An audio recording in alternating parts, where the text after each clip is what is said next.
property of cannabis that gives you the psychoactive effect where it gets people high, it gives people the stoner feeling. On this other side right here is CBD, which stands for cannabidiol, CBD.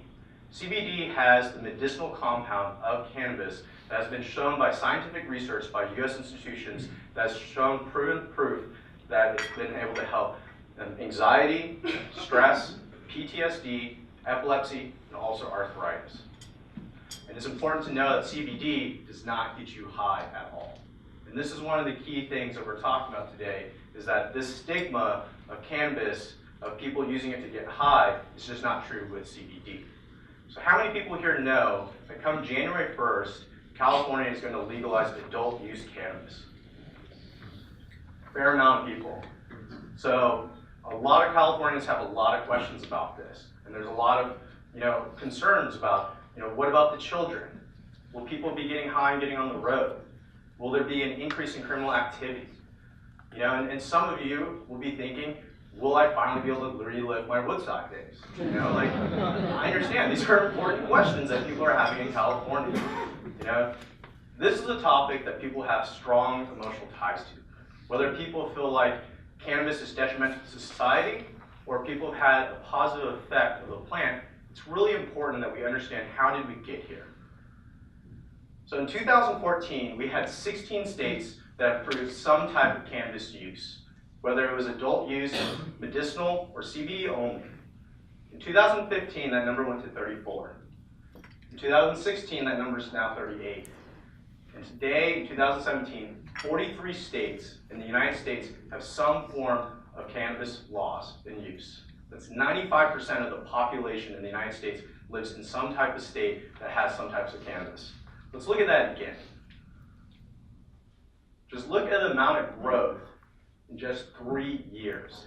It's incredible to see that. So what has been the driving factor behind this amount of growth? Two major things. The change of the stigma of cannabis and the federal protections that were given by the federal government. Now, one of the big stigmas that people have is, cannabis is, people don't think that they like the people in cannabis, that it's something that is not appropriate for the industry. Well, I was lucky enough earlier this year to meet Charlotte and Damien at McKinney Capital. And at that time, they were interested in learning about the industry, but they were worried about working with people who were in the industry because they thought most of the people were hippies, gangsters, and hustlers. And I was lucky enough to break that stigma. I didn't smoke, I had a real estate and finance background, I was a professional, and I did not even own a tie-dye shirt. But they still had hesitations about the industry itself. And behind closed doors, I'm sure a lot of the questions that they had and the comments that they were talking with amongst each other were, what would our employees think? Are we condoning this type of behavior if we get into this industry? What would our peers think if we say that we're getting into the cannabis industry? And these are a lot of questions that people would have if you had your company go into the cannabis industry. And what happened over the first month while I was there was that they were willing to listen, learn, and understand that the reason why legalization is coming, and the reason why it was moving so quickly, is because of people like this. Every laugh, every word is a gift Charlotte Figgy's family didn't think they'd ever see. 2 years ago, we had reached the end of the line for medical options. They were ready to say goodbye. The epileptic seizures started when Charlotte was just a baby and grew more violent, more frequent. It's okay, honey. Mommy's here. Up to $1,200 a month. Charlotte couldn't walk, talk, or eat. Her quality of life was none. I mean, we were at the point where we were just praying that she would die peacefully in her sleep because it was so much suffering. She wasn't there. Charlotte wasn't there anymore. The family was desperate. Charlotte's dad had heard about the healing qualities of cannabidiol, or CBD, a chemical in the marijuana plant that doesn't cause a high. It so happened a group of brothers in southern Colorado was already experimenting with it. I didn't really think it was going to work. A few drops of oil made from CBD, taken orally twice a day, proved her wrong. This is where I store her medicine, in this lockbox. And This is how one dose. It's now called Charlotte's Web, named after the little girl who was the first patient. There have been many more success stories and about 250 families who've moved to Colorado to treat kids with epilepsy and cancer. Our national and international wait list climbs by 100, 200 every day, and it's currently around between 7,000 and 8,000. So did everyone hear that? She uses it every single day, doesn't get high, it's helped cure her seizures, and there's hundreds just like her that are using this medicine. This beautiful girl up here, her name is Alexis Portel. She moved from Texas to Colorado to help with her epileptic seizures. And it's people like her and people like Charlotte Figge that their stories have started to go national.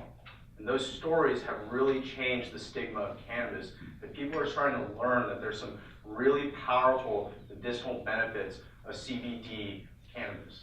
Now, I'm not going to stand here and characterize and say THC, which is the psychoactive side of cannabis, is the enemy here, because it's not. Earlier I said that I'm not an active user of cannabis, but I do have a strong emotional tie to cannabis. This time last year, my girlfriend at the time was diagnosed with stage 2 breast cancer. If you've ever had anyone in your family or friends who are diagnosed with cancer, you know some of the worst parts about the cancer is the chemotherapy. Chemotherapy is absolutely debilitating. The symptoms from it come from insomnia, pain, nausea, not being able to eat. And for the first time in my life, I saw cannabis, not from a recreational form, but I saw the power of cannabis from a medicinal standpoint, that she would use it and it would allow her to eat, to sleep, and have some type of small semblance of life. And that's powerful. And you know, when you talk about THC, the question is, how does that help?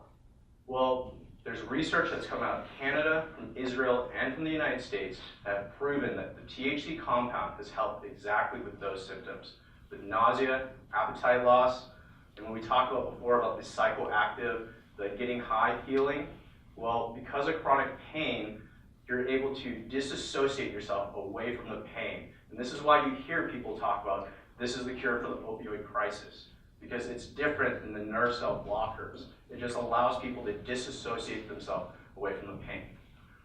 You know, and I stand here today proud to tell you that Damien McKinney, the CEO of McKinney Capital, a year ago, he voted no to legalization, no to cannabis.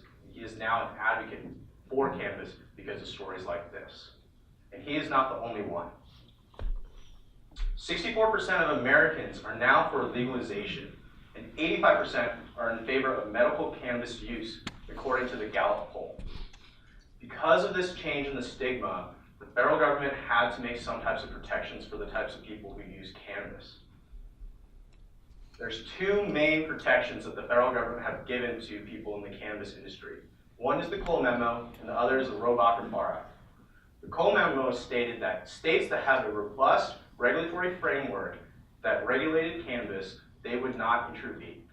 And the Rohrabacher Amendment essentially allocated $0 to the DEA for anything related to medicinal cannabis, essentially taking the Department of Justice's ability to prosecute anything related to medicinal cannabis. In 2014, I moved from Texas to California to start a cannabis business. The only reason why I did that is because of these protections.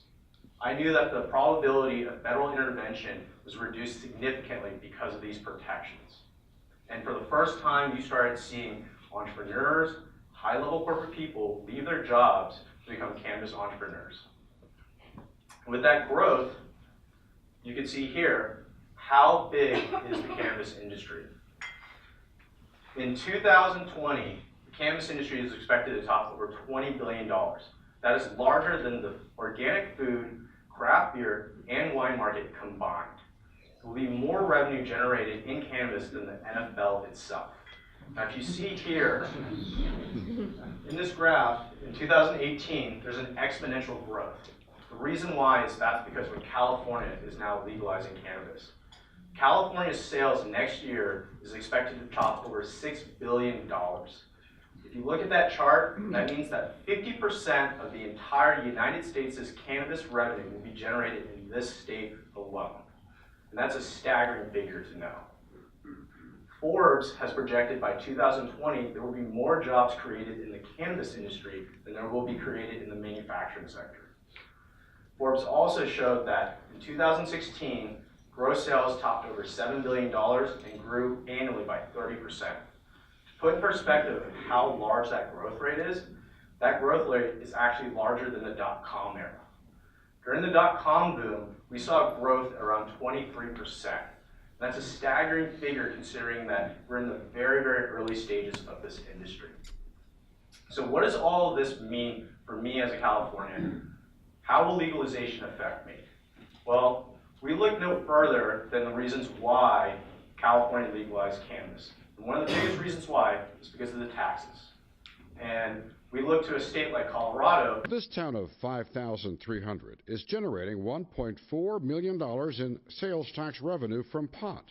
That's 20% of its annual budget.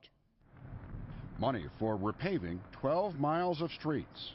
And the old City Hall will soon be replaced by a new $10 million complex that will include the police station and library to be finished by 2018. Now, how much of that is going to be pot money? If it remains legal, all of it. Wow. H.J. Stolf is city manager. Does anybody ever jump up and say, it's great to have all that money, but it's kind of Sin City, it's a drug operation that's paying for all of this? I would say there's probably a few people in town that feel that way, but it's not commonly discussed. Denver marijuana shop owner Tim Cullen wanted to give back to the community by donating $200,000 to a nonprofit. Several said, thanks, but no thanks. He believed it was the stigma of pot money. I was shocked. Honestly, I was shocked. It was more difficult than I thought it would be. This is where the Leva Pavilion will be. He took us to a Denver park where the city accepted his donation as part of a private-public project to build a pavilion for free concerts. Does the day come when you make a donation like this and nobody pays attention? I mean, you could be the pot shop or you could be the corner grocery. Maybe. I think so. I mean, I think we're years away from that being the case. About 110 miles south of Denver, Pueblo County is also benefiting from marijuana taxes. The county gets its sales taxes when marijuana is harvested and sold to pot shops statewide. Money now giving college kids a first in American history pot-funded scholarships. Now, are you comfortable with the fact that this is sales tax, but it's from marijuana? Yeah, because it's helping me continue my education. Freshman Janet Calzadias wants to be a teacher. She's getting $1,000 a semester at Colorado State University in Pueblo. I don't think without this scholarship I'd be able to continue my education without taking out loans and worrying about how I'm going to pay them back. And this coming spring, every graduating high school student in Pueblo County will qualify for a pot scholarship to be used at local colleges. So this is one of the reasons why municipalities and states have legalized cannabis. It's because of the amount of revenue that's generated from taxes. To put in perspective, in Colorado, taxes have already surpassed alcohol taxes. And in a state like Oregon, cannabis taxes within the first month were outpacing alcohol taxes. So it's a significant amount of revenue that's being generated. In California, they're expected to generate $1 billion in taxes. That's $1 billion. So what is California going to do with that money? Well, some of the money will go to public universities to help study about the legalization. Other UCSD will receive money to research the medicinal benefits of cannabis. Your state and local law enforcement will receive funding also. And most importantly, the educational system will get the bulk of the money, just like Colorado. So communities, states are starting to realize that the taxes are able to help their communities. And what we've seen in all the states so far, and one of the things that we know that's going to come, is that historically, every single state that we have seen go through legalization, there has been a profound impact in real estate prices. Specifically, industrial real estate prices. We're talking about every single state that we've seen that's gone through legalization, there has been an increase in price appreciation in rents. Don't believe me? Read the headlines. The real estate boom powered by pot, the New York Times. Industrial real estate markets get boosted with marijuana legalization, Entrepreneur Magazine. Marijuana legalization is really a real estate story that has big implications for California, Forbes. So how does a plant affect the real estate market?